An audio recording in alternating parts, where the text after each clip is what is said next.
Hello every one. So നമ്മുടെ 7-ാം തീയതി നമ്മൾ എക്കണോമിക്സിന്റെ എക്സാം അവസാനിച്ച് ഇപ്പൊ പ്രൊവിഷണൽ ആൻസർ കീ ഔട്ട് ആയിട്ടിരിക്കുകയാണ്. സോ ഈ ആൻസർ കീ വരുന്ന സമയത്ത് നമുക്ക് ഏറ്റവും കൂടുതൽ ആശങ്കയുള്ള ഒരു കാര്യം, അല്ലെങ്കിൽ ഏറ്റവും കൂടുതൽ നമുക്ക് അറിയാൻ ആഗ്രഹമുള്ള ഒരു കാര്യമായിരിക്കും കട്ട് ഓഫ് എത്രയായിരിക്കും, അല്ലെങ്കിൽ നമ്മൾ നമ്മുടെ സ്കോർക്ക് ഇപ്പൊ കാൽക്കുലേറ്റ് ചെയ്തുകൊണ്ടിരിക്കുകയായിരിക്കും.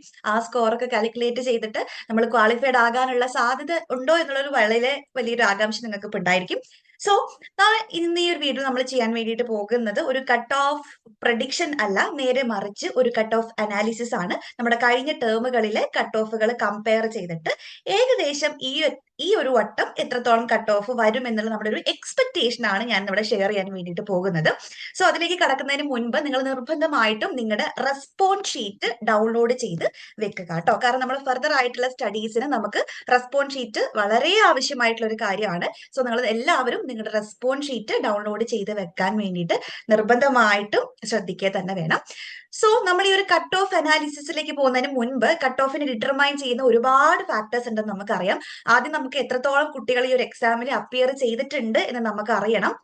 അപ്പൊ അതിനെ പറ്റിയിട്ടുള്ള ഒഫീഷ്യൽ ഡാറ്റ കാര്യങ്ങളൊന്നും NTA സ്റ്റിൽ ഇതുവരെ പബ്ലിഷ് ചെയ്തിട്ടില്ല.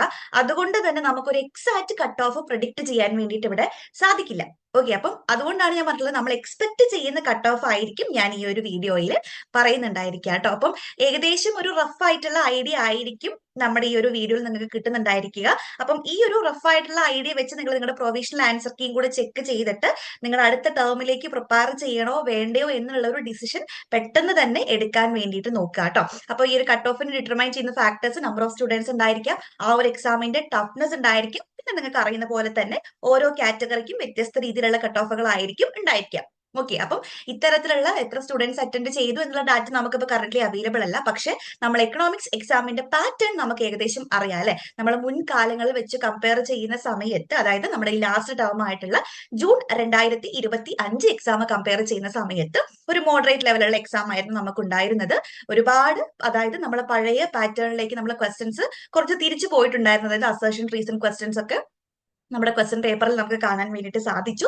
ബട്ട് സ്റ്റിൽ ഒരു ലെങ്തി പേപ്പർ ആയിരുന്നു നമുക്ക് ഉണ്ടായിരുന്നത്. നമ്മൾ എക്സ്പെക്ട് ചെയ്യാത്ത ഒരുപാട് ഏരിയയിൽ നമുക്ക് ക്വസ്റ്റ്യൻസ് കാണാൻ വേണ്ടിയിട്ട് പറ്റി.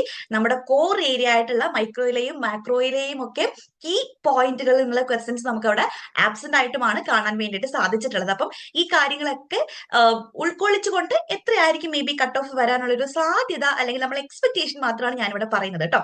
ഓക്കെ, അപ്പൊ നമ്മള് കട്ട് ഓഫ് നമ്മൾ ലാസ്റ്റ് ടേമിൽ എടുത്ത് നോക്കുന്ന സമയത്ത് അൺറിസർവ്ഡ് കാറ്റഗറിക്ക് 198 ആയിരുന്നു JRF ക്വാളിഫൈ ചെയ്യാനുള്ള കട്ട് ഓഫ് എന്ന് പറയുന്നത്. OBC കാറ്റഗറിക്ക് 184 ആയിരുന്നു, EWS കാറ്റഗറിക്ക് 186 ആയിരുന്നു. അപ്പം OBC കാറ്റഗറിയും EWSും തമ്മിൽ കേവലം 2 മാർക്കിന്റെ ഡിഫറൻസ് മാത്രമേ JRFന് നിലനിൽക്കുന്നുള്ളൂ. അപ്പൊ നിങ്ങൾക്ക് അതിന് തൊട്ട് മുൻപുള്ള, അതായത് ഡിസംബർ 2024ലെയും ജൂൺ 2024ലെയും കട്ട് ഓഫുകൾ എടുത്ത് നോക്കുന്ന സമയത്ത് അതിൽ നിന്ന് അത്യാവശ്യം മാർക്ക് വേരിയേഷൻ വന്നിട്ടുള്ള ഒരു എക്സാം ആയിരുന്നു കഴിഞ്ഞ ടേമിൽ ഉണ്ടായിരുന്നത്, അതായത് ജൂൺ 2025 നടന്നിരുന്നത് അല്ലെ.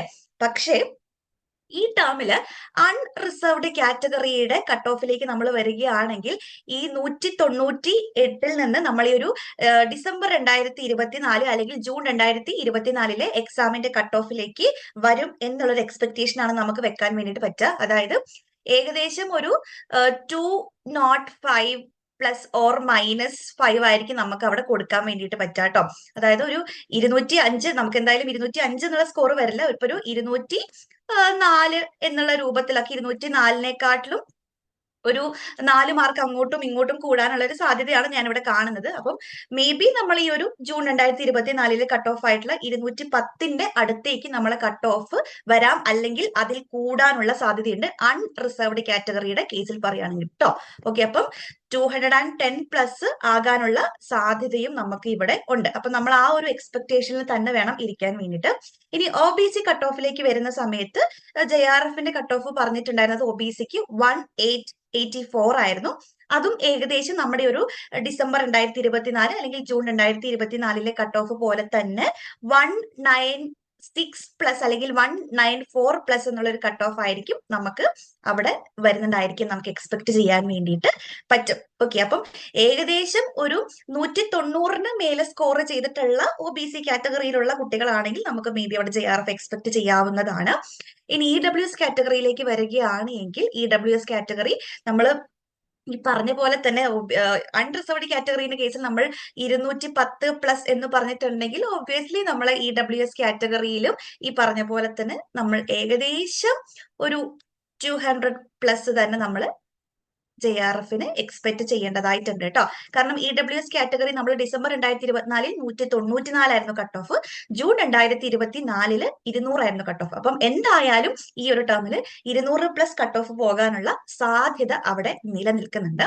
അപ്പം ഇതൊരു സാധ്യത മാത്രമാണ്, എക്സാക്ട് ഒരു കട്ട് ഓഫ് അല്ല. ഞാൻ ഓൾറെഡി മെൻഷൻ ചെയ്തിട്ടുണ്ട്, നമ്മൾ ഇതിന് ഡിറ്റർമൈൻ ചെയ്യുന്ന ഒരുപാട് ഫാക്ടേഴ്സ് നമുക്ക് കാണാൻ വേണ്ടിയിട്ടുണ്ട്, അത് നമുക്ക് അവൈലബിൾ ആകാനുണ്ട്. അത്തരത്തിലുള്ള ഡാറ്റാസ് നമുക്ക് കറന്റ് അവൈലബിൾ അല്ല.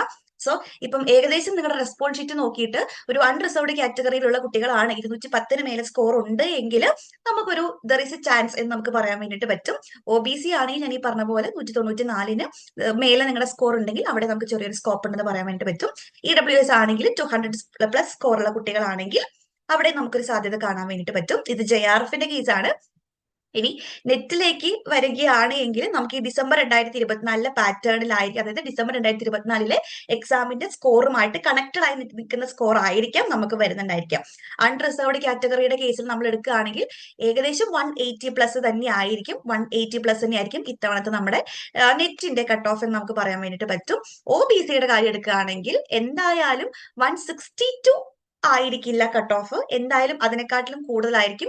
170+ തന്നെ നമുക്ക് ഏകദേശം കട്ട് ഓഫ് പറയാൻ വേണ്ടിയിട്ട് പറ്റൂ കേട്ടോ. 170 മേലെ എന്തായാലും കട്ട് ഓഫ് കൂടും, അത് ഉറപ്പാണ്. ഇനി EWSന്റെ കാര്യം നമ്മൾ എടുത്തിട്ടുണ്ടെങ്കിലും അവിടെയും നമുക്ക് നെറ്റിന്റെ കാര്യത്തിൽ ഏകദേശം 180 എബവ് അല്ലെങ്കിൽ ഒരു 176 എബവ് ഒക്കെ ആയിരിക്കും കട്ട് ഓഫ് ഉണ്ടായിരിക്കുക. ഓക്കെ, അപ്പൊ നിങ്ങൾ നിർബന്ധമായിട്ടും നിങ്ങളുടെ റെസ്പോൺസ് ഷീറ്റ് ഡൗൺലോഡ് ചെയ്ത് വെച്ച് നോക്കുക. നിങ്ങൾക്ക് എത്ര സ്കോർ ഉണ്ട് എന്ന് അനലൈസ് ചെയ്യുക. ചലഞ്ച് ചെയ്യാനുള്ള ക്വസ്റ്റ്യൻസ് ഉണ്ടെങ്കിൽ അതിനുള്ള പ്രിപ്പറേഷൻസ് കാര്യങ്ങളൊക്കെ എടുത്തിട്ട് ചലഞ്ചിങ് ഓപ്ഷനിലേക്കൊക്കെ നിങ്ങൾ ഫർദർ ആയിട്ട് മൂവ് ചെയ്യുക. സോ ഇനി ഏകദേശം നമുക്ക് കുറച്ച് ദിവസം കൂടെ വെയിറ്റ് ചെയ്താൽ മതി നമ്മളെ ആൻസർ ഒറിജിനൽ ആയിട്ടുള്ള നമ്മളെ ആൻസർ കീ പബ്ലിഷ് ചെയ്യാൻ വേണ്ടിയിട്ടും നമ്മളെ റിസൾട്ട് പബ്ലിഷ് ചെയ്യാൻ വേണ്ടിയിട്ടും. സോ അതിന് മുന്നോടിയായിട്ട് നമ്മുടെ ഫസ്റ്റ് സ്റ്റെപ്പാണ് പ്രൊവിഷണൽ ആൻസർ കീ ഡൗൺലോഡ് ചെയ്യുക എന്നുള്ളത്. അത് നിങ്ങൾ നിർബന്ധമായിട്ടും ചെയ്തിട്ടുണ്ട് എന്ന് എൻഷുർ ചെയ്യുക കേട്ടോ. ഓക്കെ, അപ്പം എല്ലാവർക്കും റിസൾട്ട് വരുന്നതിന് മുൻപുള്ള ഒരു വളരെ ഒരു ഇൻസൈറ്റ് കിട്ടുന്ന ഒരു കാര്യമായിരിക്കും പ്രൊവിഷണൽ ആൻസർ കീ എന്ന് പറയുന്നത്. അപ്പം ആ ഒരു സിറ്റുവേഷനിൽ നിങ്ങൾ കടന്നു പോകുന്നത് മേ ബി ഒരുപാട് ടെൻഷൻസിലൂടെ ആയിരിക്കാം.